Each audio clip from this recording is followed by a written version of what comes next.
Pronto, estamos gravando. Então a gente pode começar. Que grupo pode começar primeiro? Tem alguém já disposto aí a fazer?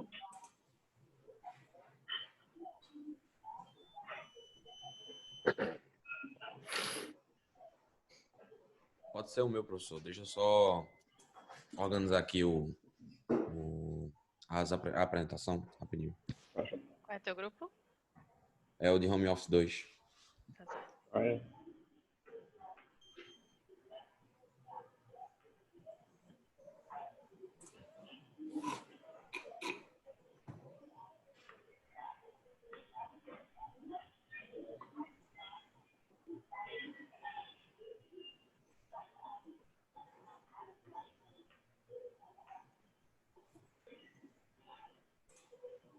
Consegue compartilhar sua tela? Ou quer que eu libere alguma coisa aqui? Eu acho que eu consigo. Deixa eu só... Vocês conseguem ver aí a apresentação? Sim, boa. ótimo. Boa. Bom dia, pessoal. A gente vai falar um pouco sobre o que a gente pesquisou nos últimos 15 dias em relação a home office.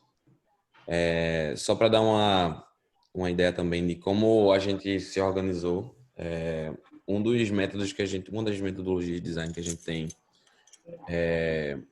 visto e o que a gente aprendeu no nosso curso tem relação com movimentos de divergência e convergência. Está baseado muito no trabalho do Design Council. E nessa etapa foi muito em relação a conhecer novas coisas e sintetizar essas coisas de forma acionável. Então a gente vai dividir a apresentação da gente nessas duas fases. A fase que a gente divergiu para conhecer mais coisas, ter mais informação sobre o tema, entender quais eram as oportunidades e aí convergir sintetizando essas informações em alguns artefatos que a gente vai mostrar para vocês.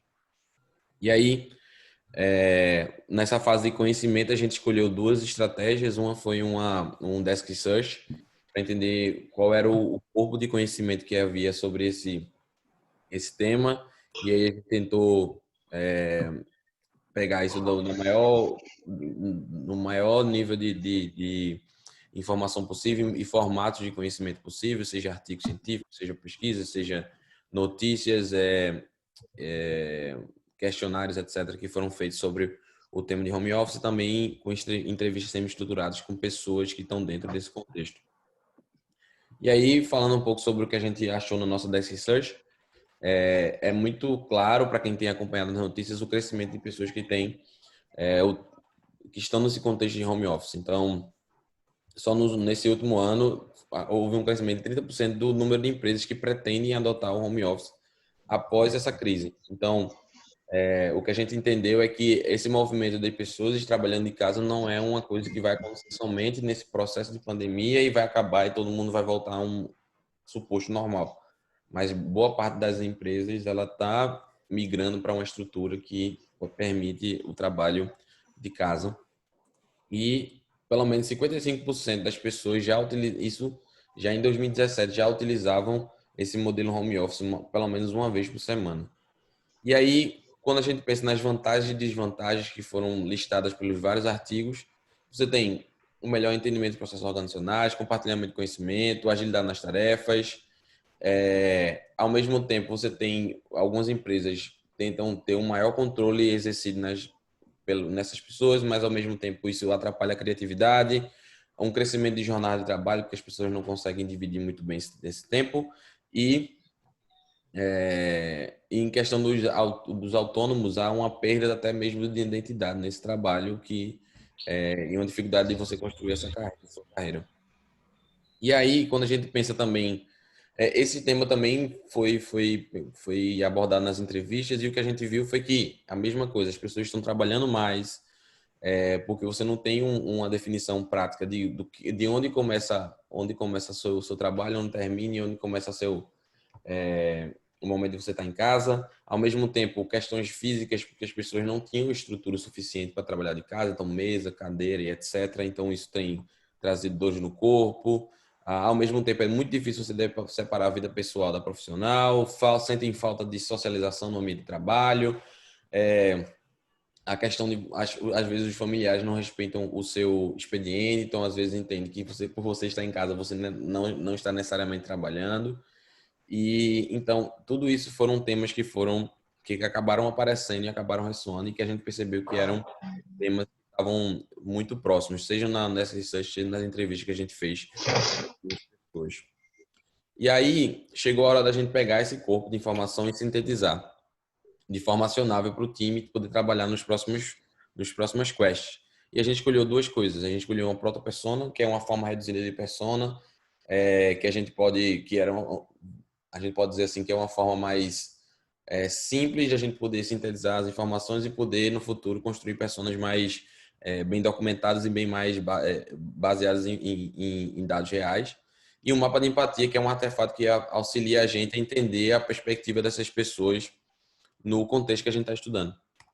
E aí, a primeira persona a primeira persona que a gente construiu foi a de Suzana, que é solteira, mora sozinha, tinha uma empresa, uma loja que vendia, e era uma loja física, mas aí com a pandemia teve um trabalho para migrar esse negócio para online, para manter seus funcionários ativos, está tentando estratégias de redes sociais para poder vender as coisas dela na internet, mas ela tem essa dificuldade porque ela nunca teve essa experiência antes. Nessa questão de necessidade de adaptação, ela está tendo uma jornada de trabalho muito maior, e aí porque ela não consegue se organizar muito bem e definir muito bem o horário de trabalho, e também ela está sentindo falta do contato humano e das atividades de lazer. E aí, quando a gente pensa no mapa de empatia, o que é que o que ela sempre está pensando? Ela está pensando em manter o sucesso do trabalho dela, ela está tentando manter os funcionários ativos, o que é que ela sente? Ela sente dores físicas, estresse.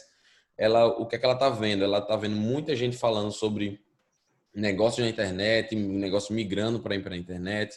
Ela está tentando escutar mais e precisa saber mais sobre como é que as pessoas vendem nas redes sociais e como é que ela pode melhorar as vendas. Mas aí ela queria, antes da pandemia, ela costumava sair com as pessoas, ela gosta muito de conversar sobre estética e ela fica tentando dividir essa vida dela agora entre lazer e trabalho, tentando organizar horários. E aí, quando a gente fala das dores do ganhos, nos ganhos é isso, é tempo de qualidade, estar preparada para um futuro digitalizado, compartilhar momentos com os amigos e a família. E quando a gente fala de dores, essa questão da jornada extenuante, que vem muito da falta de organização da jornada de trabalho, a falta de conhecimento digital mais profundo e a saúde mental comprometida por essas questões de pessoas, dela estar sozinha, dela não estar compartilhando a vida dela com outras pessoas. Ao mesmo tempo, outra pessoa que a gente construiu foi a de Marcos, que é um professor de ensino médio casado com 2 filhos.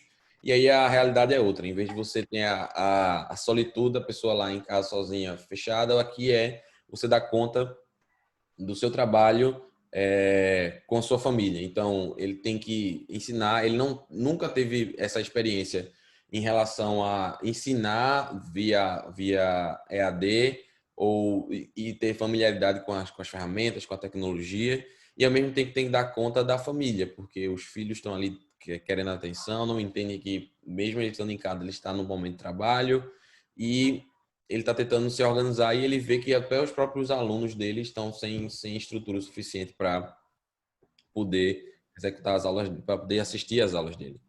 E aí, o que é que ele pensa? Ele pensa que ele está super frustrado porque ele não consegue dar aula dele, ele está tentando dividir o tempo de família e trabalho, ele está muito aflito porque ele está vendo muitos alunos sem recurso.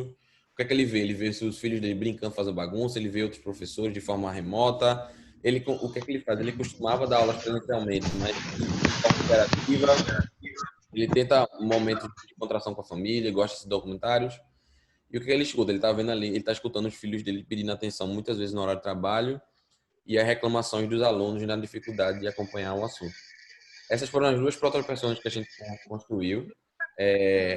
No início, o foco da gente foi muito mais em como as pessoas têm sentido a pandemia, não necessariamente os funcionários têm sentido a pandemia, não necessariamente as empresas, e a gente acredita que essas duas protopersonas mapeadas nesse mapa de empatia vão ajudar a gente a entender os próximos passos do nosso trabalho. E aí, falando um pouco mais sobre os ganhos e dores, o que ele quer? Ele quer ganhar tempo de qualidade com a família, ele quer conseguir dar aulas relevantes, mesmo remotamente, ele quer ter mais organização do tempo. E o que são as dores dele? Ele não está conseguindo ensinar de forma apropriada, ele tem baixa concentração por causa dessa demanda dos filhos dele, tem dificuldades com as ferramentas digitais que foram propostas para ele dar as aulas e ele tem a falta de estrutura básica, como muitas pessoas também têm para acompanhar essas atividades remotas. E é isso, gente. Muito obrigado. Essa foi a nossa apresentação. E é isso. Tá joia. Manuel, como é que tá nosso tempo aí, hein? Tu marcasse o tempo dele? Então, tô marcando. Tá tranquilo. A gente tem 1 hora para fazer 4 equipes, então tá tranquilo. Então tá na boa. Vamos abrir para os comentários de... Alguém quer comentar alguma coisa? Alunos, colegas, querem fazer comentários, o que vocês acharam, tem coisas que vocês ficaram em dúvida. É importante que vocês falem, né, e discutam com o grupo, porque vocês podem dar insights importantes para o grupo que está aí apresentando.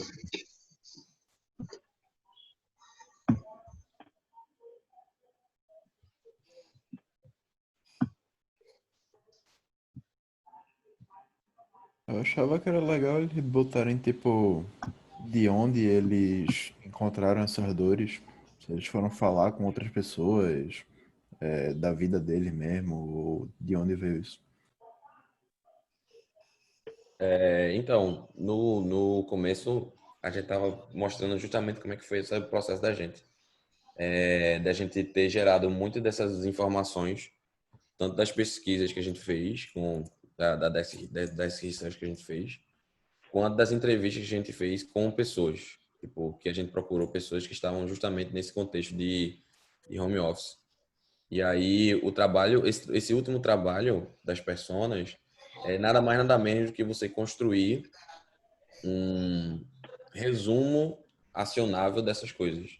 Em vez de você ter um corpo de informação muito grande para que você não saiba muito bem por onde começar, a gente entender tantas pessoas quanto o mapa de empatia como uma forma de estruturar essas informações e da gente conseguir retornar a isso e dizer, beleza, o que a gente está construindo aqui faz sentido dentro do contexto que a gente encontrou? E aí essas pessoas são essa forma facilitada da gente poder ir atrás dessa informação e acessar essa informação.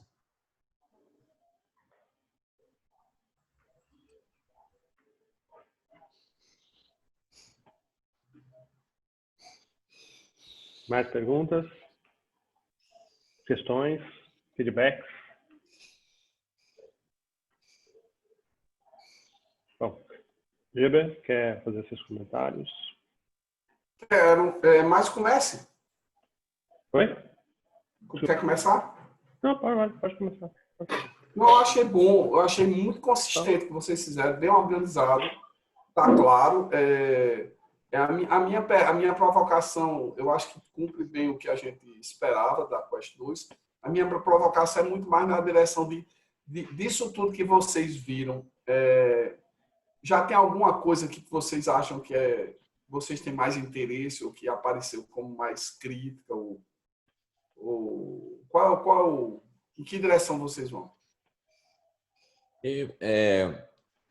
A gente acredita, professor, que tem, acho que dois caminhos assim que a gente pode andar, sabe? Um é em relação a essa própria a mistura que aconteceu entre a sua vida profissional e a sua vida pessoal. Eu falo isso também porque pessoalmente a perspectiva que eu tenho é que eu estou trabalhando 3, 4 horas a mais e a empresa não está me pedindo nada disso, mas é porque quando você está em casa você não consegue mais fazer essa divisão muito clara de cheguei em casa, saí da empresa, fechei o computador, fui para casa e não desligo daquilo ali, sabe? E é uma coisa que a gente viu várias vezes, várias pessoas reclamando dessa falta de organização. E aí isso vem de várias formas. Essa falta de organização de tempo, essas jornadas mais extenuantes de trabalho, muito por vários motivos. E é um dos assuntos que eu acredito que é relevante para a gente pesquisar. A outra que é interessante também é justamente da quantidade de gente que foi jogada num processo de digitalização. Eu trabalho com e-commerce, e aí as estatísticas que a gente tem é que muitas empresas que levariam, sei lá, 5 anos para entrar no mercado digital acabaram fazendo isso em 2, 3 meses. Então, isso é legal, mas ao mesmo tempo muita gente que não faz a menor ideia de como é que as coisas funcionam e foram obrigadas a entrar, a se digitalizarem. Só que aí a gente não sabe muito, essas pessoas estão lutando com isso porque elas querem que sei lá, o trabalho delas seja feito da melhor forma possível, que elas querem, sei lá, que as pessoas que são aí microempreendedores querem ter uma presença relevante no mercado, mas elas não sabem muito bem por onde começar e elas estão completamente frustradas porque elas foram basicamente obrigadas a fazer esse processo. E acho que são os dois assuntos que são mais, eu diria, que estão mais piscando assim pra gente nessa pesquisa que a gente fez. E por acaso, porque veja bem, eu falei nisso, que eu estou mentorando o grupo do Home Office 1, e lembrei que o seguinte, às vezes a gente coloca os alunos num contexto, mas o olho pode estar aberto. Às vezes você está lá naquele contexto home office, não é o que você está vendo, é o problema dos pais que estão com os filhos na escola e o cara tem que ir de casa tomar conta. Então, mas só confirmando, os dois pontos que mais apareceram, assim, que mais estão piscando aí, como você disse, são esses dois mesmo, não é isso? Pronto. Porque aí, quando vocês vão ver na próxima quest, é importante vocês amadurecerem ainda para a próxima uma escolha que vocês façam já para um desses dois dos temas, entendeu? Desses dois. Legal. É isso, Manoel e Alana. Alana, quer fazer algum comentário, alguma coisa? Eu senti falta um pouquinho de como as pessoas estão tentando resolver esse problema. Tipo, que gambiarras elas utilizam, quais estratégias elas tentam fazer para resolver esses problemas. Vocês chegaram a avaliar isso? Ou talvez já direcionando para os problemas que vocês mais se interessaram? Como é que as pessoas estão fazendo para resolver? A gente tem informações sobre isso, as pessoas acabaram falando nas entrevistas, mas a ideia da gente era justamente agora nessa Quest 3, que a gente vai falar sobre pensar um pouco mais sobre o problema, e a gente ter isso mais, ter uma convergência maior no que a gente vai entrar, a gente poder explorar isso e a gente voltar nas entrevistas que a gente fez e poder até mesmo entender o que a gente sabe que a gente não sabe e o que a gente não sabe que a gente não sabe. O que eu posso dizer em relação às entrevistas que a gente fez é que é mais ou menos isso que eu comentei agora. As pessoas elas se adaptam ao processo. Então, quando a gente fala de estrutura, as pessoas estão dando um jeito, tipo, de separar lugares para trabalhar, de se organizarem. Elas estão dando um jeito dele. Então, não é à toa que a gente está aí há 6 meses nesse contexto. Mas eu não sei, eu não consigo te dar agora uma coisa mais estruturada em relação a isso, até porque a gente decidiu fazer isso agora. Beleza, agora que a gente tem essas oportunidades aqui, vamos escolher um e vamos entender melhor como é que as pessoas estão lidando com essa oportunidade.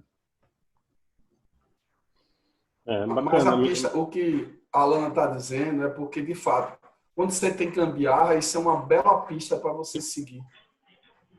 Então, vale a pena depois olhar com calma quando vocês afunilarem. Minha pergunta também ia ser mais sobre as gambiarras, você já explicou. Bacana. Tá bom. Mais alguma coisa, gente? Mais algum comentário?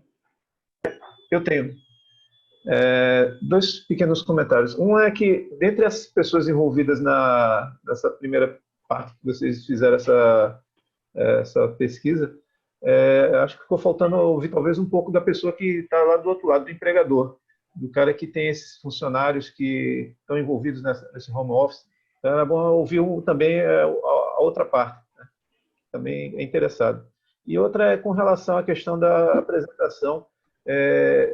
Eu entendi que é uma parte que vocês estavam apresentando os primeiros dados, por isso se estender um pouquinho mais, mas na medida do possível, nas próximas apresentações, é interessante remover linhas, né, muito texto, e colocar talvez uma frase que resuma uma ideia. porque, via de regra, a gente não costuma ler aquele texto todo. Mas Legal. foi muito boa a apresentação. Legal. Era Só, isso aí. só dando um contexto melhor sobre essa decisão de não focar muito bem no empregador, eu acho que ela foi um pouco consciente, assim, porque acho que há 15 dias atrás, né? A gente meio que separou os grupos por isso, né? Tipo, tem um grupo que tem um foco maior no que tem sido a experiência das empresas, e a gente ia focar um pouco mais no contexto do empregado. Mas eu concordo, assim, eu entendo e a gente vai tentar expandir, até porque, como a gente falou, né? O empregador, ele não tá separado desse contexto, né? Ele está tendo os mesmos problemas pessoais, talvez num nível bem mais reduzido, mas ele está tendo os mesmos problemas pessoais que os empregados dele. Tá ótimo. É porque ele Bom, tem uma coisa a mais de tentar também fazer o engajamento desse funcionário, né? Tem Exato. uns aspectos específicos que é do Exato, que está gerenciando tudo, né? exato. podemos para o próximo grupo, então? É bom, né? Então, Rawane, pode começar a sua apresentação. Tá certo. Tá dando para me ouvir? Então, eu tô entendendo. Ok. Tranquilo. Vocês são do grupo? Animais 2. Tá bom. Então, bom dia, meu nome é Tawane e, como vocês já sabem, eu vim apresentar para vocês um pouco sobre o tema de abrigo de animais, do grupo Animais 2. Como a gente escolheu um outro cenário, a gente vai fazer uma apresentação primeiro mais relativa à Quest 1 e depois a gente vai seguir para a Quest 2. Enfim, como o nosso cenário de observação foram os abrigos de animais, a gente pensou em ver um em específico para entender melhor esses locais, né? E aí a gente vive em São Martim, que é um local privado, e o dono dessa casa é um idoso. Então, na verdade, ele é mais uma casa de acolhimento de animais, né? Lá tem poucas pessoas circulando, geralmente são 2 cuidadoras, 3 protetores de animais, e o idoso, ele, pela idade avançada, ele não pode ajudar muito no trabalho, né? A grande questão é que esse lugar ele acolhe mais de 80 animais, só que a questão é que o recomendado é de que haja mais ou menos uns 4 metros quadrados de área para um cão de 20 quilos de peso. Então, acaba que nessa casa de acolhimento, essa estrutura não é atendida, né? Eles fazem o que é possível e, infelizmente, não podem atender essa questão. Então, a gente pensando nesse ponto, a gente esperava ter encontrado uma divisão melhor, né? E um número mais reduzido de animais, cerca de 20, 30 animais, só que a gente encontrou 80 animais. Não só isso, a gente também notou que o número de cuidadores, né, protetores, assim, em comparação de animais, é bem desproporcional. E também a gente esperava ver mais pessoas adotando, né? Só que aí acaba que a gente não vê tantas pessoas adotando e a gente vê vários animais mais velhinhos, né, que ficam lá por bastante tempo. E com relação ao que chamou a atenção, a gente pode pontuar a quantidade de funções que os indivíduos acabam tendo que exercer, né? Tem que higienizar o local, tem que dar medicação, tem que limpar os animais. Então, é uma divisão mesmo de funções para todo mundo. E também outra coisa que a gente notou foi com relação à captação de clientes, porque no sentido de divulgar esse local e chamar a atenção de uma pessoa que, assim, por exemplo, compraria um bichinho, decidir por adotar esse bichinho. Então, de repente, como fazer isso, né? E por fim, como eu já falei antes, foi chocante também a gente observar a quantidade de animais mais velhos, né, que tinha nesse local. E para representar esse cenário, a gente pensou em algumas pessoas, né? Então, a gente tem a Vera, que tem 42 anos, e ela é servidora pública e protetora de animais. Ela é responsável pelo gerenciamento, organização do local, e ela também cuida das doações e colabora no espaço de acolhimento. E também ajuda no resgate dos animais. A gente também tem o João, que é um jovem de 25 anos, né? Ele estuda medicina veterinária e é voluntário. Em alguns fins de semana ele colabora cuidando de animais, ele dá banho, ele faz passeios, ele alimenta. tira fotos também, para de vez em quando postar em mídias digitais, enfim. A Thaís, ela tem 38 anos e é veterinária. Ela dedica todo o tempo livre para cuidar desse espaço, aplica vacina, faz consulta, enfim. E a Simone tem 56 anos e ela é aposentada e protetora de animais. Ela é responsável pela limpeza dos animais e do espaço também, e executa a organização, né, do espaço em geral, colabora com cuidado básico, enfim, e realiza as medicações também. Bom, diante disso, a gente acredita que as inovações que a gente pode pensar para esse cenário, elas vão acabar abarcando 3 ODS, que são a número 3, com relação a de saúde e bem-estar, né? Porque o controle populacional de cães e gatos nas ruas é um problema por conta do risco de zoonoses, que são, né, doenças infecciosas que podem ser transmitidas, né, para esses animais. Como também pelo próprio sofrimento animal, né?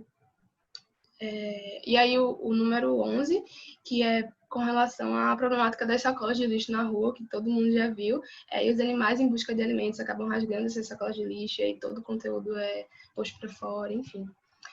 E por fim, o número 15, porque autoexplicativo, né? A gente está acolhendo animais, então a gente está protegendo a vida terrestre. Então, agora eu vou falar um pouco sobre as dificuldades encontradas. E a gente pode perceber que das dores que a gente que nos contaram, né? A falta de apoio logístico e financeiro, né? Porque acabam não recebendo doações suficientes, o que acaba deixando a atividade quase insustentável, né? Segundo, o número grande de animais abandonados, né? Por conta do preconceito, até mesmo a logística de adoção, né? Já os desejos, né? A gente pode notar que se refere bem de acordo com as dores, né? A adoção, porque é a finalidade do local, bem como quando eles recebem doações, isso os deixa felizes, e também a própria felicidade dos animais, né? E com relação às necessidades, a gente pode pontuar a ajuda no cuidado do espaço físico, a limpeza desses animais, a alimentação deles também, né? E auxílio para necessidades em geral, que pode envolver medicação, enfim, o próprio lazer dos animais, etc. Os materiais utilizados, a gente pode perceber que ou são utilizados ou que deveriam estar sendo utilizados, né? Que são materiais de primeiros socorros, medicação como de uso veterinário, como pomadas, esparadrapo, itens de higiene, e que deveriam estar sendo utilizados são os EPIs, né? A gente recebeu relatos de que algumas pessoas, alguns cuidadores acabaram se machucando bastante nesse manejo dos animais, né? Então os EPIs são bem importantes. E o último ponto do smartphone, porque a gente pensou que talvez a divulgação desse local mais intensa seja bem importante, né, para a causa mesmo da adoção. Quanto às gambiarras, a gente recebeu uns vídeos do local, né, desse abrigo de São Martinho, e a gente viu que as gambiarras são uns caixotes plásticos que eles usam para os animais dormirem, né, ou ficarem dentro, e alguns desses caixotes são deixados nas paredes ou no próprio chão. Alguns dos animais dormem papelões no chão, e os bebedouros e os alimentadores deles, né, são improvisados de canos de PVC, vasilha plástica, sem contar na própria gambiarra financeira, porque eles e elas acabam tendo que tirar o dinheiro do próprio bolso por conta da falta de adoções, né? Então, depois que a gente pensou sobre isso tudo, as oportunidades que a gente pôde pensar, né, foram com relação à ajuda para os protetores e as voluntárias e outros, a facilitação desse processo de adoção e divulgação do local. Então, diante disso, a gente sabe que o impacto de inovações nessa área não seriam apenas regional, porque a questão do abandono de animais, né, e a necessidade de resgate desses animais não é só aqui em Recife ou no Brasil. Essas imagens aí, por exemplo, são dos Estados Unidos, na Costa Rica, e esse canal aí no YouTube, que é o Hope for Paws, é de uma empresa que faz o acolhimento de animais, divulga em vídeo no YouTube. Então, assim, claramente não é uma questão que é só da gente aqui, né? Então, com certeza inovações dessa área seriam de impacto, talvez até internacional. E, finalmente, para nortear a gente, né, nesse processo de pensar quais inovações seriam úteis para esse cenário, a gente trouxe alguns questionamentos, né?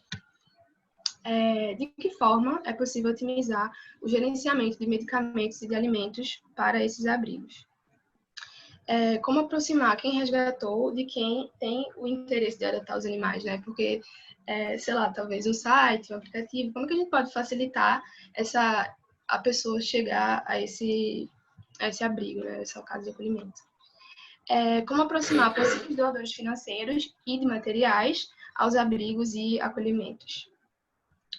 Como fazer possível o engajamento da população, né, com a causa do abrigo e do respeito aos animais? E, por fim, como unir as instituições com o objetivo de resgatar os animais para otimizar o processo e atender o maior número de casos possíveis. Eu trouxe aquele exemplo do Hope for Paws e é mais ou menos isso. Eles juntam várias instituições e várias pessoas de diversas áreas para ajudar nessa causa de resgate de animais, né? Então, de repente, como é que a gente poderia fazer isso também para cá, né? Bom, é isso. Espero que vocês tenham gostado e agradecemos muito pela atenção de vocês. Tá ótimo.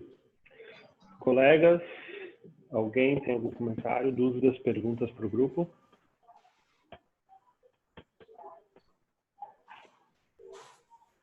Falem, gente.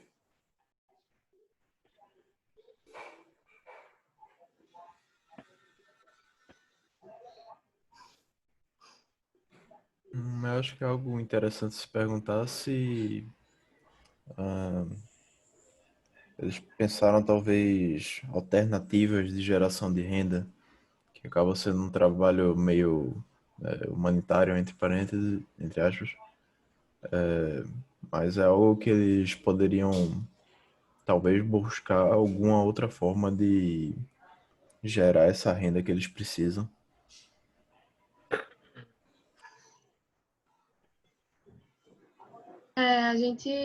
Porque isso seria mais com relação a esses questionamentos finais, né, para nortear a gente para as inovações. De fato, a gente não tinha pensado em algo do tipo e a gente vai anotar isso. Mais alguma questão?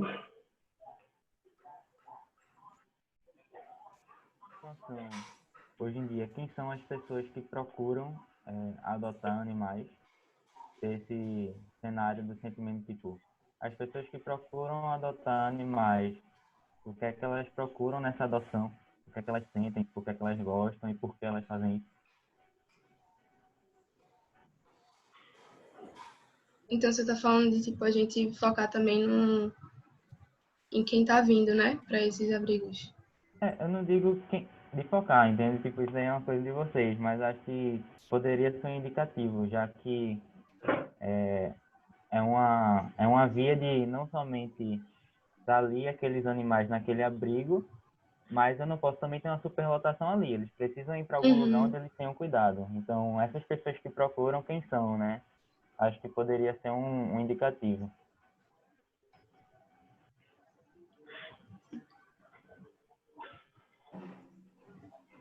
Geber, quer começar questionamento? Começar não. Eu achei bom, entendeu, gente? Vocês cobriram todas as questões direitinho da Quest 2, inclusive nas gambiarras, o que você faz. Tem muita perspectiva ainda. Vocês vão ter que amadurecer a mesma coisa que eu disse para a equipe, as possibilidades, porque essa coisa de ajudar quem é o cuidador, quem está lá, além do aspecto financeiro, tem muitas maneiras de ajudar. Enquanto vocês estavam falando aqui, eu dei uma pesquisada nas apps que existem mais para pet doméstico. Eu não tenho, mas tem um monte de coisa já. Então, vocês vão ter que olhar os concorrentes para a próxima Quest. Então, só botando na cabeça que vocês vão ter que fazer uma funilada aí. Mas, no geral, eu achei muito, muito bem feito. Eu acho que está tudo bem coberto. Não sei o que meus colegas outros acham. Também acho. Até porque se não afunilar, fica complicado até para olhar os concorrentes, né? Vai olhar os concorrentes de todas essas hipóteses.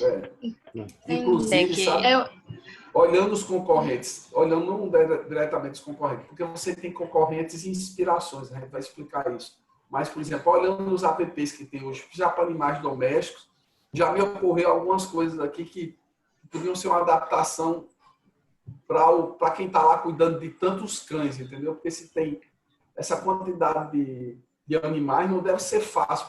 Uma coisa é lá, quando você tem seus próprios animais, que aí você conhece todo mundo só olhando, você conhece todo mundo pelo mundo, mas quando você recebe vários, não deve ser fácil personalizar um tratamento de cada um. Então pode ser que tenha uma pista por aí, entendeu?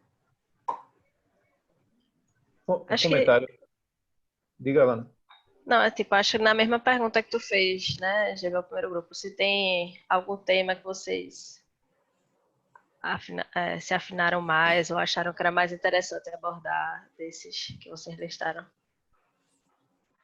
Então, eu acho que, na verdade, no nosso grupo não tinha compreendido que a gente teria que afunilar. A gente achou que seria mais trazer as oportunidades que a gente poderia ter. Não, é normal. Normal, até agora é normal. A gente tá dando os só direcionando para isso. Ah, tá. Então, um foco em específico, não. A gente viu essas possíveis, mas não, a gente não focou em não. Não, mas a pergunta é mais assim, Tawane. Algum desses apareceu mais crítico para você e saltou mais aos olhos? Eu falo mais por mim, o que me saltou mais aos olhos foi a questão da divulgação do local mesmo, no sentido de como que eles conseguem fazer essa ligação com as pessoas, com quem vai estar indo a esse abrigo. Eu falo mais disso.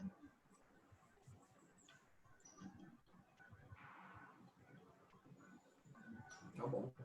Um comentário aqui. Também sexta-feira passada, não sei se vocês viram aí nos noticiários, uma empresa chamada Pets abriu o capital dela no mercado de ações e conseguiu captar 2 bilhões de reais no primeiro dia. Então, é um mercado gigantesco essa área de pets. Eu acredito que, por exemplo, cães e gatos devem representar a principal fatia desse mercado. E a gente sabe que, por exemplo, quase todo shopping por aí tem uma lojinha para vender animais, ou vender produtos para animais. Então, talvez, já fazendo um pouco de antecipação do que vai ser a próxima quest, de você procurar se inspirar ou ver como que as pessoas já estão atacando esse problema, é conhecer, por exemplo, quem faz isso de uma perspectiva que já está funcionando. Né? Então, acho que o pessoal que trabalha com lojas pets poderiam talvez trazer inspirações para o que vocês estão prospectando. Tá certo.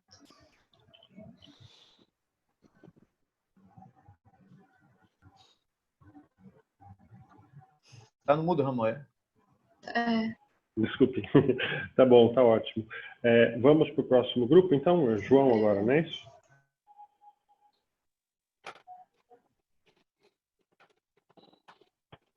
Pediram para fazer uma pergunta ali no chat, o Lucas Albuquerque.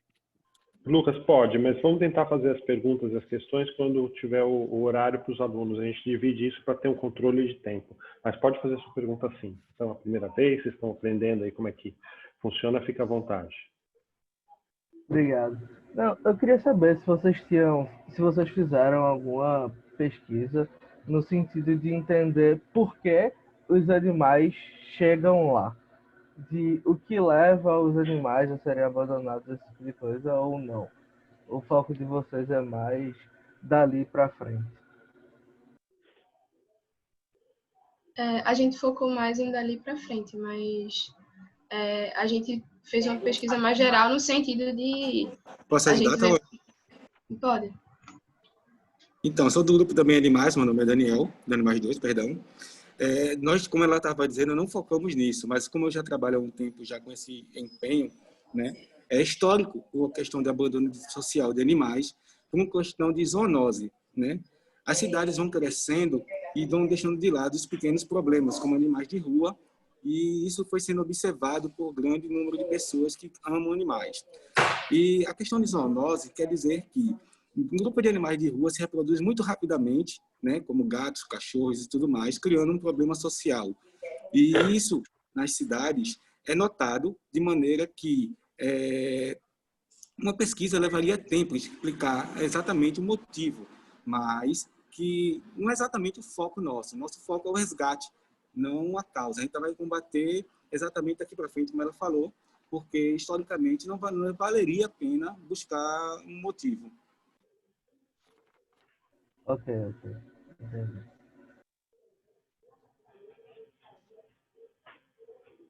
Então vamos lá. O próximo equipe, presente, por favor, para a gente conseguir cumprir o prazo.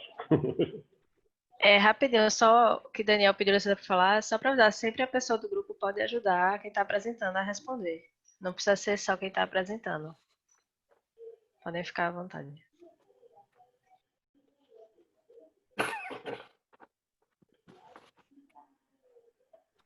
Estão conseguindo ver minha tela aí? Aham. Tá certo, vou apresentar aqui. De botar no modo de apresentação. Sim. Agora tá certinho, né? Ok. Pronto. Correto. Bom dia, pessoal. Me chamo João Montenegro. A gente é Educação 2, como vocês podem ver. Fala. E aí, vou começar a apresentar aqui o nosso trabalho, que o contexto primeiro, que acho que é importante a gente pincelar sobre isso. Bem, a gente, para chegar às nossas conclusões, buscamos realizar algumas pesquisas. A primeira delas foi um questionário que teve aproximadamente 132 respostas ao total, de pessoas de todo o Brasil, de Manaus a São Paulo, de Minas Gerais aos interiores daqui, como São Bento do Una, e também Los Angeles. Tem uma pessoa que respondeu que era de Los Angeles. E aí, além disso, após conversa com o nosso orientador, que é Luciano Meira, ele nos recomendou também fazer uma pesquisa qualitativa, entrevistas mais aprofundadas para a gente compreender os anseios dos públicos que a gente está lidando. Porque nesse primeiro momento nós buscamos fazer uma análise do panorama geral para ter compreensão dos problemas que a gente pode abordar daí. Não tentamos especificar tanto em uma questão. Definimos um tema, de certo modo, que é relações de ensino-aprendizagem. Portanto, nosso trabalho se dará principalmente em escolas, universidades, mas a gente ainda pode especificar mais. Mas aí a gente definiu esse tema para fazer essa análise geral com esses grupos que atuam nesses locais, com esses atores. Portanto, a gente fez levantamento com professores, com estudantes, com gestores, e aí nesse meio, naturalmente, com diferentes níveis, estudantes do ensino fundamental, do médio, superior, professores universitários do fundamental. E aí tudo isso, juntando essa pesquisa mais qualitativa com a pesquisa quantitativa, nos deu uma boa base de dados. E também criamos personas para que essas figuras, essas crenças que nos apareceram, tivessem um delineamento melhor para a gente poder visualizar. E aí a gente criou um documento com todas as informações que a gente conseguiu, levantamento de dados, análise desses dados, que a gente pode compartilhar com vocês depois também. Artefatos usados. Na partir da nossa pesquisa, do nosso formulário, a gente percebeu que os artefatos eram esperados, porque a gente sabe como é, a maioria de nós já fomos alunos, e os artefatos continuam até comuns, inclusive para professores. A diferença é que as tecnologias estão cada vez mais presentes no ambiente de ensino. E aí, celular, notebook, fone de ouvido, as redes sociais são muito usadas, os programas do Google, as ferramentas do Google, e também, naturalmente, as questões mais presenciais, físicas, materiais de ensino, cadernetas, livros, cadernos. E aí também a gente não colocou aqui mais outros artefatos que entram nessa relação de aprendizagem, mas que muitas vezes são relegados a segundo plano, como, por exemplo, o transporte que o estudante faz de sua casa até a universidade, até a escola. Tudo isso entra como artefatos envolvidos nessa relação. Os desejos e dores mais evidentes. Aqui está mesclado os desejos dos gestores e professores com os dos estudantes, porque percebemos que os desejos e dores eram comuns. Evidentemente, tem suas especificações e os estudantes têm demandas particulares, mas os desejos e as dores tinham essa congruência. E daí o mais comum das dores é o baixo nível de motivação, sobretudo nesse período de pandemia, esse período de isolamento social, porque poderia até não ser nossa intenção, mas as circunstâncias nos legaram isso, que as pessoas focavam mais em responder de acordo com o que elas viviam. Então, as respostas tinham essa questão mais relacionada à pandemia. E aí, o baixo nível de motivação, primeiro, o relato de sentimentos como ansiedade, como tensão, foram muito frequentes nas respostas e nas entrevistas que realizamos. A adaptação à abordagem em ferramentas de aprendizagem online também é muito comum. Professores relataram não ter tido um tempo de capacitação, apesar de 97% das respostas elencarem que estão tendo atividades nesse período de ensino remoto. Dificuldade de interação. E aí a gente teve muitos depoimentos nesse sentido de demonstrar angústia, de demonstrar um desespero diante dessa situação que vivemos. E aí esse foi um dos relatos em uma entrevista nossa. Quando eu dou aula para uma câmera, eu sinto que estou falando com o invisível. Então, eu acho que ilustra muito bem esse estranhamento que as pessoas têm, não só com a tecnologia, mas com todo esse momento que ele levanta. Com o invisível, não é nem com alguém invisível, mas é como se fosse já um ser além dos sujeitos.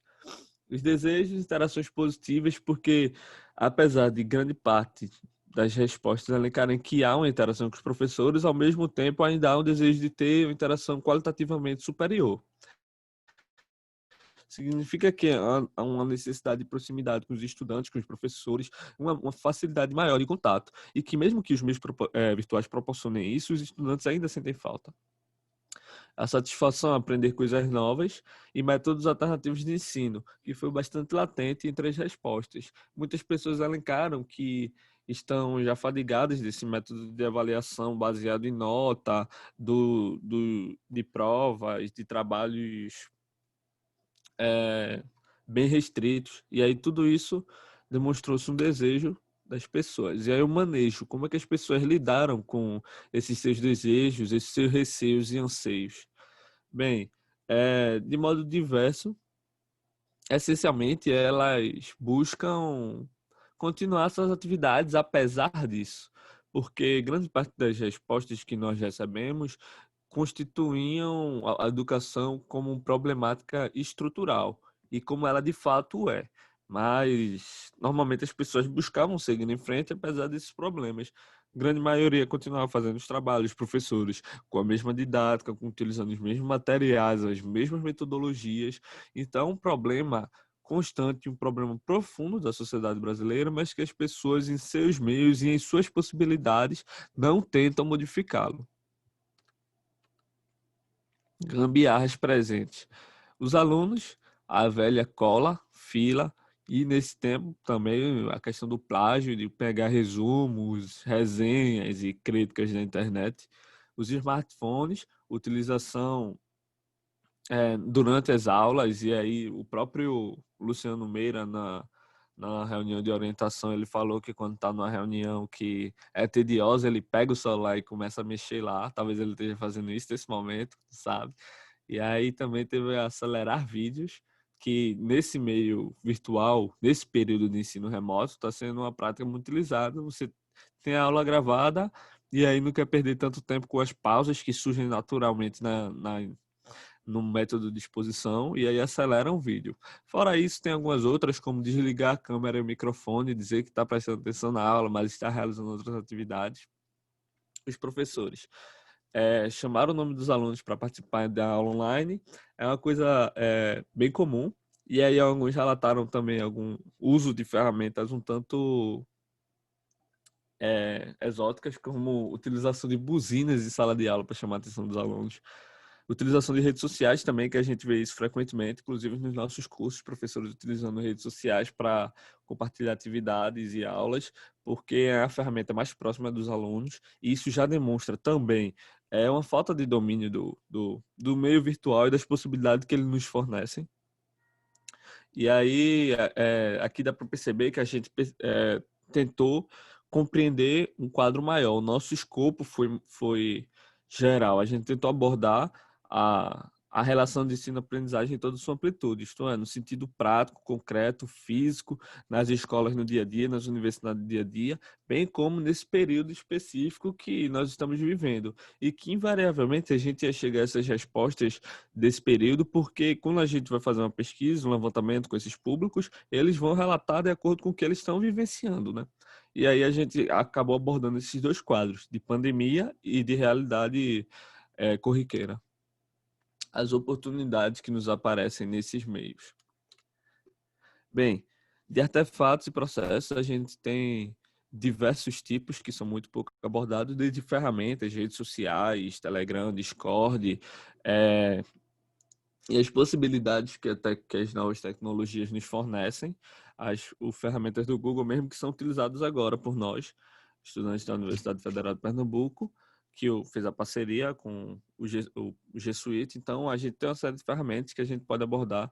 Tem outros métodos de educação, abordagens alternativas, como gamificação de aulas, anonimato, que também é outra metodologia, métodos alternativos de seminário, como, por exemplo, rodas de conversa, interação de modo diferente, tipo, os estudantes pautarem seus próprios temas de estudo orientado a desenvolver temática e desenvolver essa autonomia do estudante. Então, percebemos que existem diversos meios, diversas ferramentas, diversos procedimentos que podem ser utilizados e que são muito pouco, por diversos fatores, sejam por falta de capacitação dos profissionais de educação, seja por falta de divulgação, seja mesmo pela dificuldade de implementação. Mas as possibilidades são diversas e estão aí para testes, né? Aí aqui são os possíveis quadros de possíveis inovações. Como a educação é um problema latente e que, se você for perguntar daqui de Pernambuco até o Rio Grande do Sul, as pessoas vão concordar que na sociedade brasileira a educação é um dos principais problemas. Então a gente tem uma área muito grande de atuação, diferentes meios, porque a relação de ensino-aprendizagem não só se dá em sala de aula entre o professor e o aluno, mas envolve outros atores externos, a coordenação, o modo de preparo de aula do professor, o deslocamento do aluno àquele ambiente educacional, a relação da escola com o município, o estado, a federação, tudo isso está relacionado nessa relação de ensino-aprendizagem. Então, a gente pode, desde abordagens pedagógicas, de como o professor vai passar aquele conteúdo, as metodologias que vai fazer por isso e as ferramentas que vai utilizar para tanto, as tecnologias possíveis e as interações entre esses atores. São os três principais meios que a gente pode inovar e que nos ofertam grandes possibilidades. E aí o impacto, eu já falei previamente no slide anterior, que é justamente isso. A educação não é só um problema nacional, mas um problema internacional. Mas, simultaneamente, ele nos oferece diferentes meios de atuação. Desde um bairro, a gente pode trabalhar com uma escola específica, desde um município, que os ensinos fundamentais no Brasil são de responsabilidade municipal, ao estadual, que é as escolas públicas, e a federal, os institutos federais. Isso tão somente no âmbito público. No âmbito privado, temos igualmente diferentes instâncias, escolas de bairro, escolas de renome municipal e assim vai. Então, percebemos que o mercado vai depender da nossa solução, do que a gente vir a criar. A partir daí, a gente, tendo essa solução em mente, a gente tem um mercado, um delineamento de mercado mais eficaz. Do contrário, a gente tenta encaixar, escolher um modelo primeiro e aí definir depois. Aí acho que a nossa solução é que vai direcionar o sentido do mercado que a gente vai atuar. E aí é isso aí. Não sei, caso alguém tenha alguma dúvida, sinta-se à vontade para perguntar, alguma crítica, sinta-se à vontade para fazer. Colegas, fiquem à vontade, por favor, perguntas, comentários.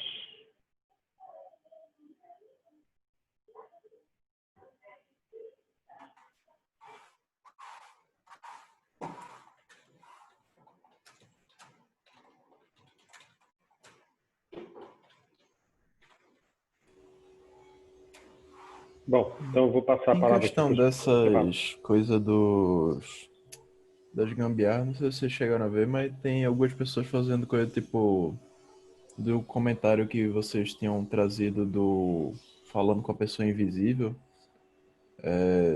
Eu já vi uma coisa que ele botava um espelho no computador em 45 graus para virar na câmera e a pessoa conseguir falar olhando para a câmera, mas olhando para o rosto das pessoas na tela mesmo.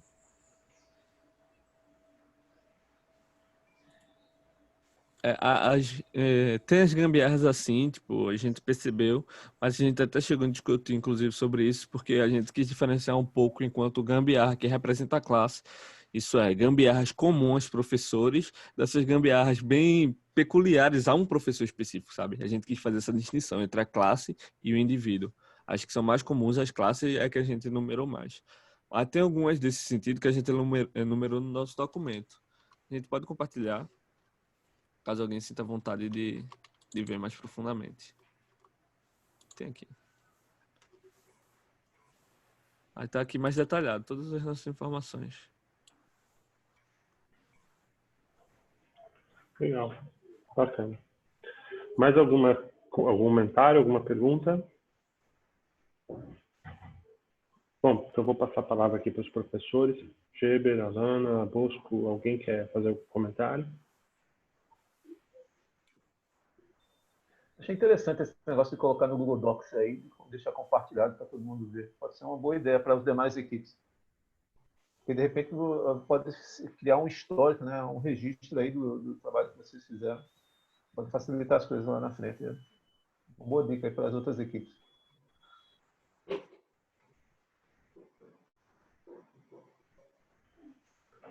Eu acho que...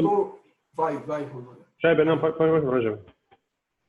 Eu aqui falando da minha espaçonave, é o seguinte, o pessoal falou aqui em tocar buzina, eu vou botar um visual diferente. É o seguinte, cara, só me assusta a quantidade de possibilidades, porque esse é um mundo todo aberto, entendeu? Tem muita coisa possível de ser feita. O objetivo da Quest 2, eu acho que vocês cumpriram bem. Mas aí agora o mindset para todo mundo, eu estou repetindo o que eu já disse para o primeiro grupo, é começar a pensar no que é que mais. Aliás, tem uma pergunta na Quest 2 que é isso já. O que é que mais saltou aos olhos de vocês? Então eu faço de novo essa pergunta. Onde é que vocês acham que está pegando a imagem, entendeu? Porque é um mundo enorme. Já era grande com, digamos, de educação e agora com essa coisa online tem muitas possibilidades. O que é que apareceu mais crítico aí para vocês? O que deu mais vontade de fechar o escopo? Bem, acho que é justamente essa questão da saúde mental. A princípio, a gente fazia pesquisa e percebemos que essa questão ia surgir devido às circunstâncias que a gente está vivenciando. Mas os relatos são inúmeros aqui, veja, quais emoções mais presentes. 74 pessoas responderam ansiedade, a segunda preocupação, entende? Teve curiosidade e tal, mas o essencial é isso. Então a gente percebe que essa é uma temática que muito provavelmente a gente vai abordar porque ela está presente desde o ensino fundamental ao doutorado, mas esses níveis variam de acordo com a escolaridade. Aí a gente acha que essa questão de saúde mental é o nosso principal meio. Legal. Uma coisa, na linha do que Bosco perguntou para a primeira equipe, vocês conversaram só com alunos ou conseguiram conversar com os professores também? A gente conversou com professores no ensino fundamental, médio e superior. E aí foram dois sentidos. A gente fez entrevista qualitativa, esse formulário para todos responderem. E aí, em seguida, a gente também fez 7 entrevistas aprofundadas com professores de diferentes níveis novamente. E aí tem o registro desse material gravado, mas aí a gente não disponibiliza por questão de privacidade, né? Mas aí está gravado. Normal. É porque um dos pontos que vocês levantaram aí, de fato, um dos problemas que está levantado, que é a questão da avaliação, é um problema crítico, entendeu? Não é um negócio muito fácil de... Pelo menos as ferramentas que eu vi hoje não são tão boas. Mas beleza. Mas pode... Eu vou fazer um comentário rápido, né? Assim, eu acho muito bacana isso que vocês estão fazendo, de registrar todas as informações. Eu acho que, como professor, principalmente, fico encantado de vocês terem registrado, mantido todo esse histórico, né? Mas vocês vão aprender aqui um pouco que somente nessa coisa da inovação e do processo que do empreendedorismo, onde você tem que fazer um pitch de elevador, que é um pitch muito rápido, você tem que sintetizar muito, isso daí não vai funcionar. Quer dizer, vocês têm que ter esse histórico, vocês têm que ter esse conhecimento, né? Mas a gente tem que ser capaz de colocar os pontos de uma maneira muito precisa e muito o que é realmente importante. Vocês vão aprender, não é uma preocupação para agora, tá? Mas é alguma coisa que vocês têm que entender, já começar a entender que quando a gente apresenta um problema, quando a gente apresenta uma proposta, esse processo ele tem que ser muito direcionado, né? Ele tem que ser muito específico, porque senão vocês não conseguem a atenção de investidores, vocês não conseguem a atenção de quem vai financiar isso, vocês não conseguem vender o projeto de vocês com uma sobrecarga de informação, né? Então isso é um aprendizado, isso não é fácil de fazer, essa capacidade da gente sintetizar e deixar as coisas de uma maneira mais simples para as outras pessoas entenderem, tá? Então, a apresentação de vocês é ótima em sentido educacional, né? O que vocês apresentaram é de encantar os olhos pelo trabalho e esforço que foi feito. Mas, aos pouquinhos, até o final do semestre, vocês vão entender que, por mais que vocês precisem dessas informações, vocês vão ter que selecionar aquilo que vocês apresentam para construir o que a gente chama de uma narrativa, tá? Não se preocupem com isso agora. Só guardem essa informação que daqui a 3 meses, quando a gente chegar lá no final, vocês vão entender por que eu estou falando isso. Tá legal? Mais algum comentário? Então, só para dizer que eu super me identifiquei com a dor lá do professor, que diz que está falando para o invisível. Eu estou numa outra disciplina, gravando minhas aulas. É uma disciplina que eu, por acaso, venho dando ela regularmente na universidade, não todo semestre, mas já há 20 anos. E é uma coisa impactante, a diferença de você falar na frente de várias pessoas em público e falar na frente de um computador.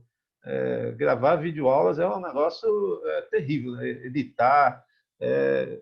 Se tivesse me dissesse assim, olha, essa experiência, eu estivesse começando hoje minha carreira de docente, dissesse, é isso que você vai fazer pro resto da sua vida, eu falei, não quero não, vou fazer outra coisa.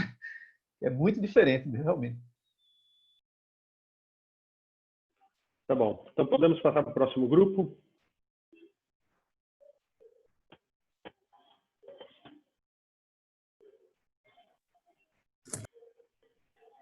João, descompartilha. Hanoi, a gente está como de horário aí? Estamos bem? Estamos um pouquinho atrasados, mas eu acho que a outra sala também deve estar, então está tudo certo. Próximos. Deixa eu... Rafael. Isso. Deixa eu interromper. João, você precisa valeu, descompartilhar a sua tela. Uhum.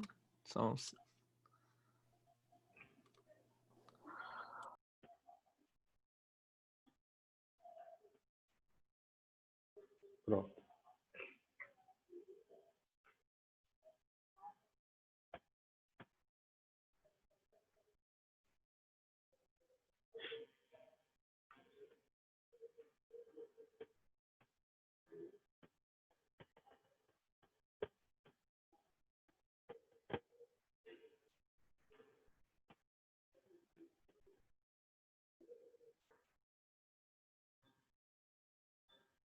Oi, vocês estão vendo a minha tela? Estamos. Você está no celular, é isso? Isso. Tá Dá bom. para ver? Tá, dá para ver sim. Bom, então vamos começar. Bom dia, nós somos o grupo de gestão de resíduos. Nós temos adotado um modelo de gestão democrático com lideranças um modelo de gestão participativo, com lideranças democráticas. Então, a gente tem anotado as pautas e atas de todas as reuniões de forma bem objetiva, de modo que quem não pode participar tem todos os registros no Google Docs para acessar. E agora nós temos separado as funções de diferentes equipes para a gente começar a se dividir. Então, em relação à Quest 2, nós estudamos as perguntas da Quest 2 que está disponível no site, e a partir daquelas perguntas nós elaboramos um questionário no Google Forms. Esse questionário foi disparado Em poucos dias, cerca de 250 pessoas responderam, pessoas de vários lugares do Brasil, demonstrando aí um interesse grande na questão. E, inclusive, isso foi relatado, né, pelas pessoas, né, que é uma questão relevante. Nós deixamos questões abertas nesse questionário. Depois, com os dados desse questionário, nós voltamos às perguntas da Quest do site, né, e respondemos essas perguntas com dados de realidade, portanto. E aí, a partir desses dados, nós elaboramos 2 personas. Então, essas personas, elas foram pensadas com dados reais, né, obtidos por esses questionários. Então, essa é a Maria Isabel, ela tem 24 anos, ela mora na região metropolitana de Recife, e ela tem um ensino médio completo. Ela trabalha como vendedora, estuda pedagogia, utiliza transporte coletivo. No tempo livre, ela gosta de ir à praia, pedalar e visitar amigos. Ela mora com a mãe, que prepara a sua comida. Na casa e no trabalho, ela ajuda a separar os materiais recicláveis.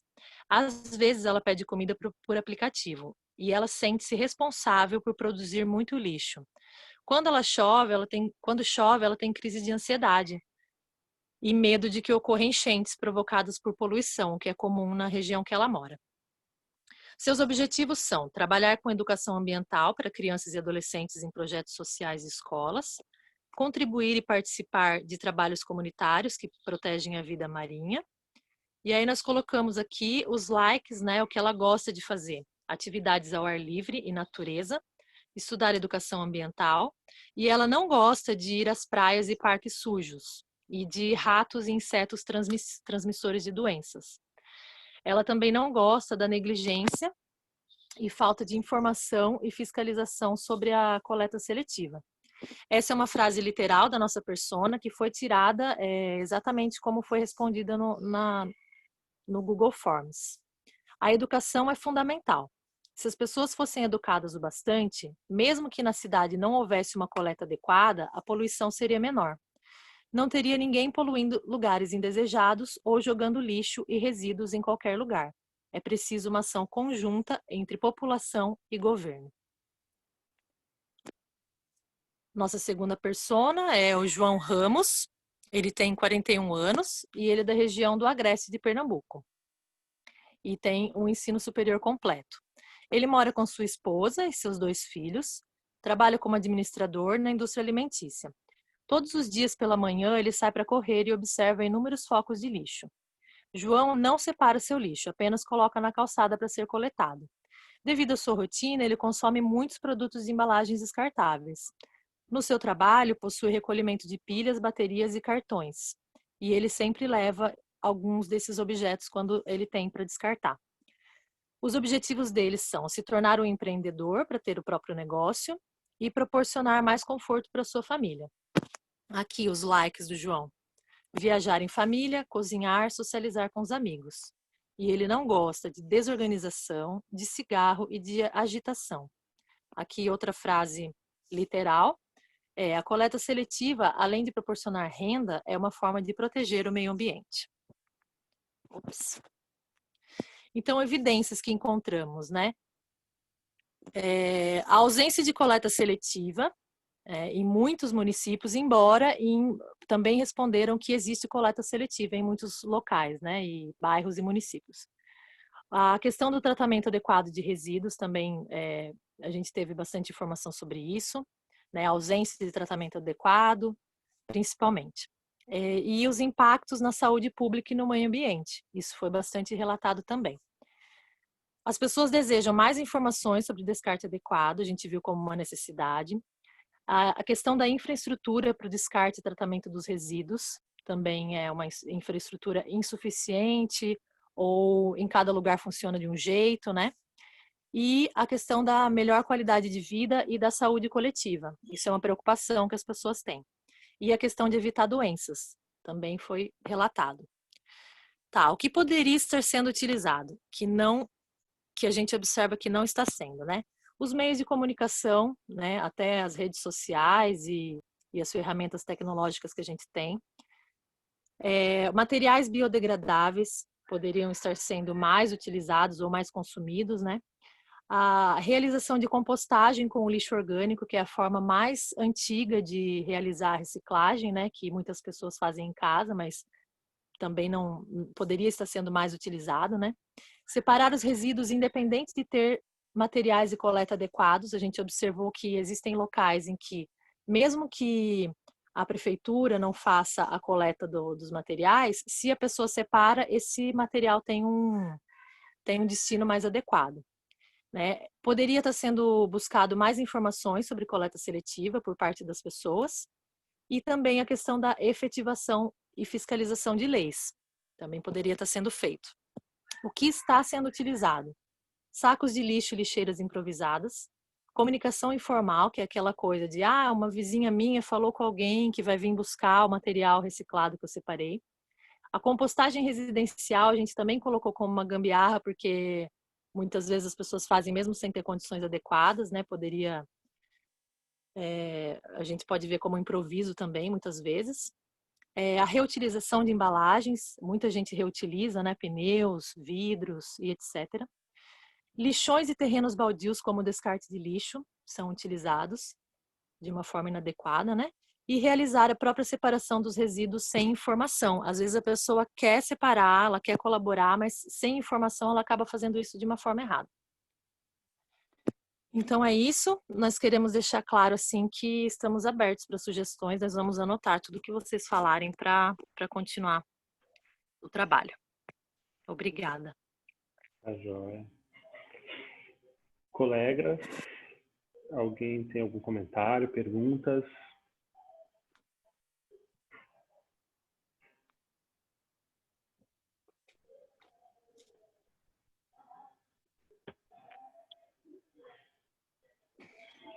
Ninguém?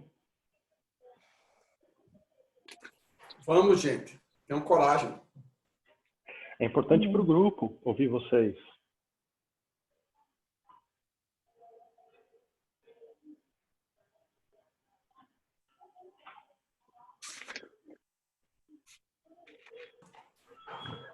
Bom, se nenhum colega tem alguma questão aí, então vamos passar a palavra para os professores. Alana, Bosco, Geber, alguém?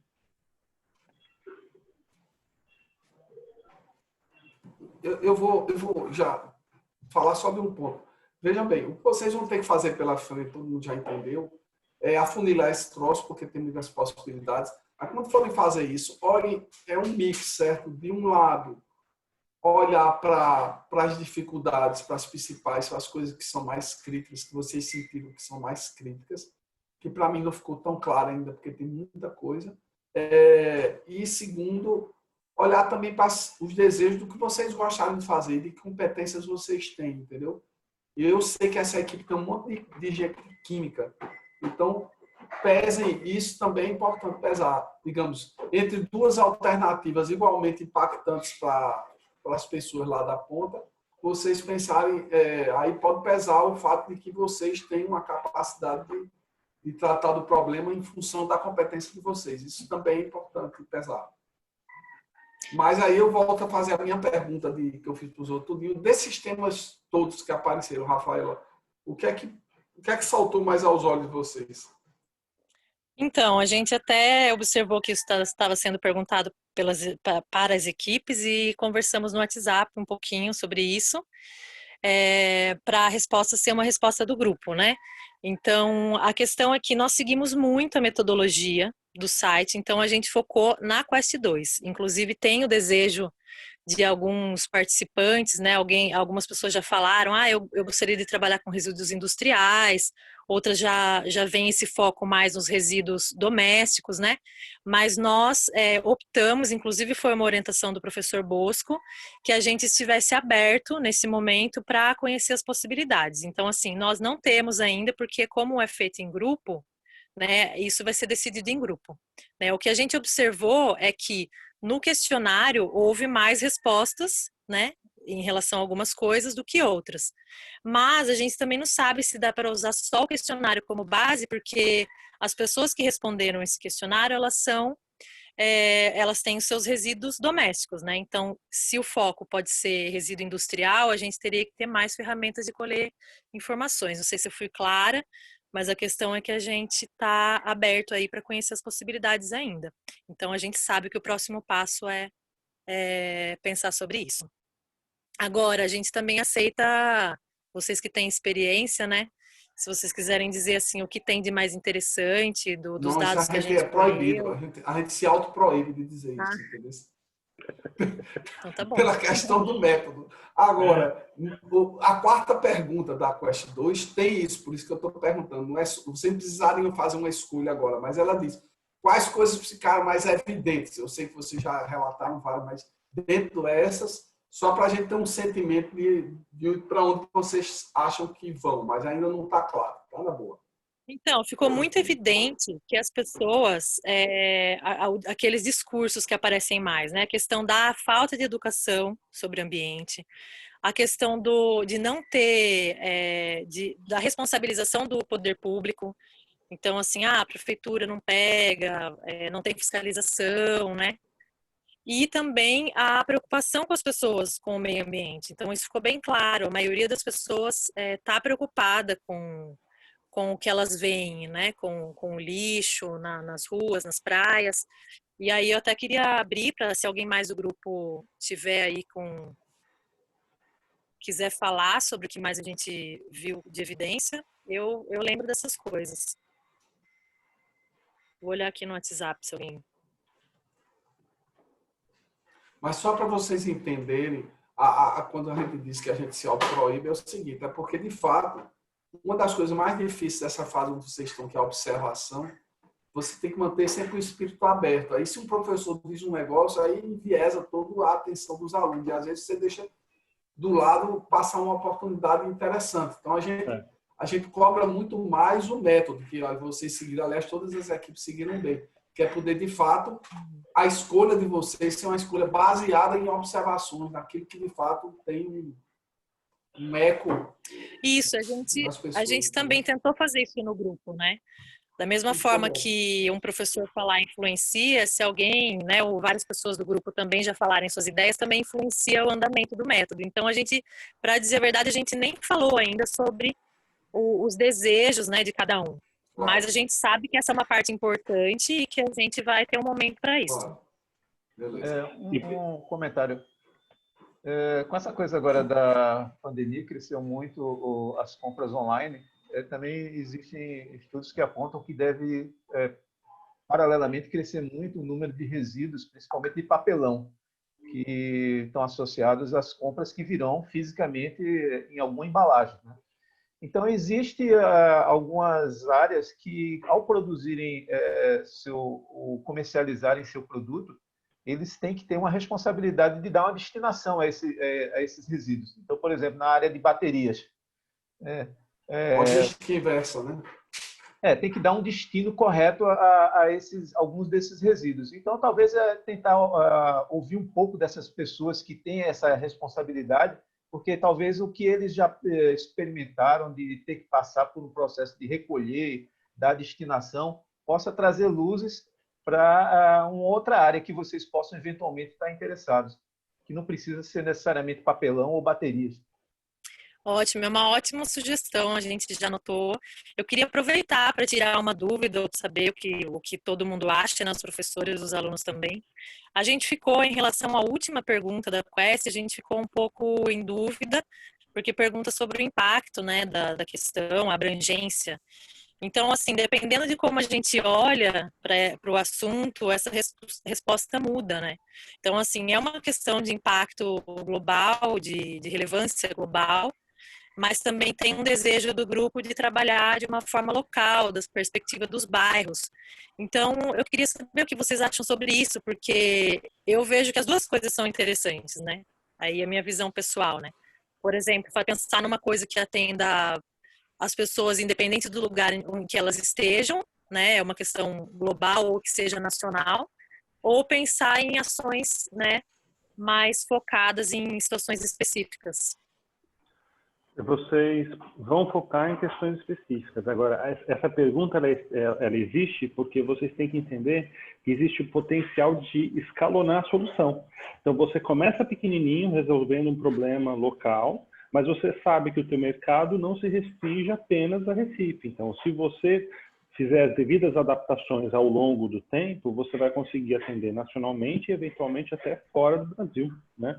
Então a ideia é você vai atacar localmente um determinado mercado, uma determinada necessidade, mas existe potencial de crescimento, porque existem soluções que não têm nenhuma possibilidade de crescer. É alguma coisa muito específica, muito local. Não quer dizer que não é possível fazer inovação. É possível e pode ser até uma solução super necessária. Só não tem o potencial de mercado de crescimento, né?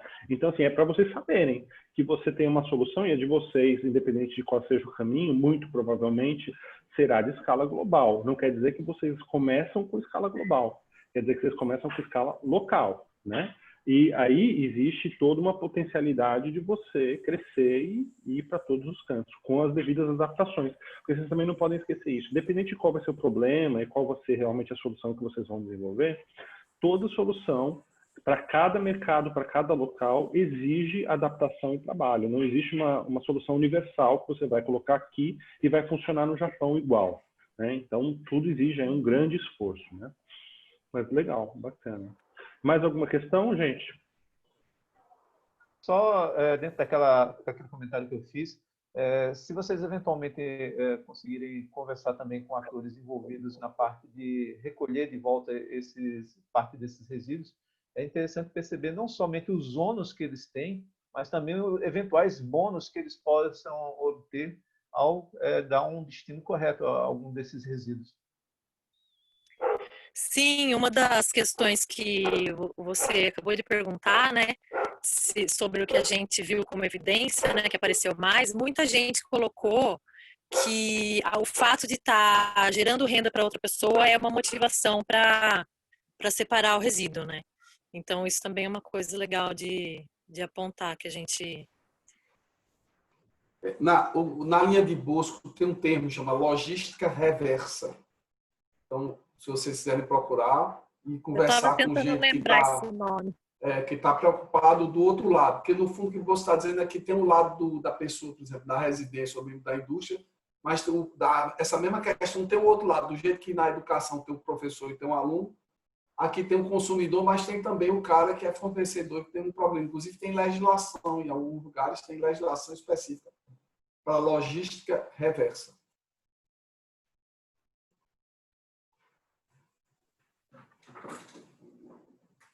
Bom, estava tentando lembrar esse nome. Vamos então agora voltar para a sala principal, todo mundo, para a gente dar continuidade. Podemos? A gente faz como procedimento aqui? A gente sai e reentra. Eu tenho a impressão, eu não sei se todos conseguem ver que tem salas simultâneas e conseguem sair por conta própria. O Luciano falou que a gente consegue, mas eu acho que só os co-hosts conseguem. Então... Aqui embaixo tem Live Room e Live Meeting. Então você sai só da sala e não do meeting. Live Room, ok. Live Room. Vamos lá.